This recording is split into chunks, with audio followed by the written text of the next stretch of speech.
Kirby Daley is strategist at the New Edge Group. He joins us now live from our studios up in Tokyo as our guest host for the next hour and more of this Monday edition of Squawk. Kirby, great to see you, and welcome back to the show. Earlier on we were talking about these recession fears, I guess more starkly in focus given the GM news, third biggest loss in its history, etc. Where do you stand on this? Are we or are we not in a recession in the U.S.? Technically, if we're not, does it really matter? Because on the ground, it sure feels that way for a lot of people. And for that matter, are we coupled or decoupled out here in Asia? Yep. I think you'll recall the numerous times that I've said, even starting in spring of 2007, that recession is inevitable in the U.S. and it would likely start in Q4 2007. So I'm not looking back now at the revised numbers in Q4 2007 and saying, hey, I think we started there. I always believed that that was the time when this would start. And again, it's not going to be a statistical reality until we have the proper revisions, maybe even a year down the line. And what you just said echoes the true sentiment. It doesn't really matter what the statisticians say. If you walk around the streets in middle America, we are in a recession, and that's all that really matters. GM numbers, again, reinforcing that. And what has been befuddling me again and again, week in, week out, is the fact that the markets have yet to factor it in.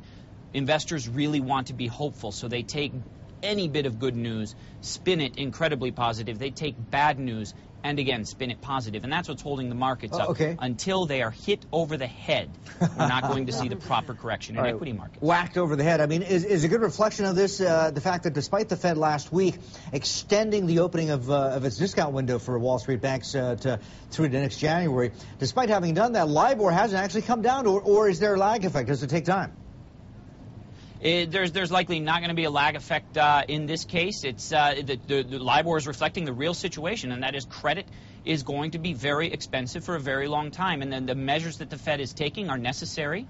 But the fact is, and what's coming, to be very obvious right now, and quite evident, is the fact that what the Fed has in its arsenal is not going to be effective against staving off the downturn that we're going to see from the bursting of the credit bubble coupled with the bursting of the housing bubble. And this is the problem that central banks around the world are going to face. They're facing two problems. Number one, they can't fight inflation with the traditional means that they always have by simply raising interest rates. This is commodity price driven inflation.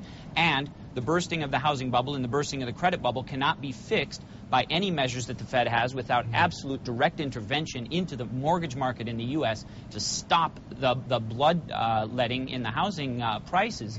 And that's not going to happen. There's still too much of an overhang in inventories.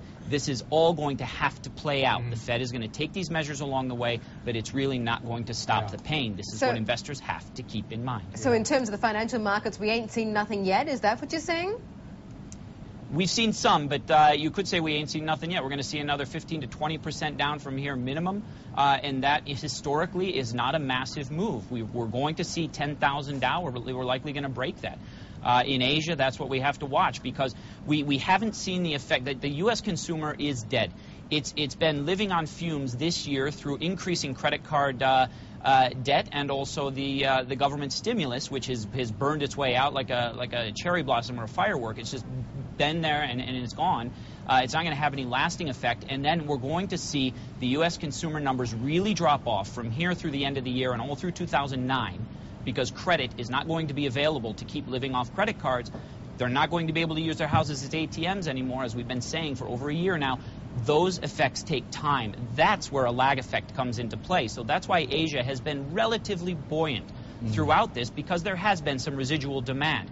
That's going to fall off. Asian economies are going to take the hit, and the markets are going to adjust in the 6 to 12 months from right now. Okay, I feel like not very happy way to start Monday, but we're going to get back to you very shortly. We're going to continue our conversation, of course, with Kirby in just a second.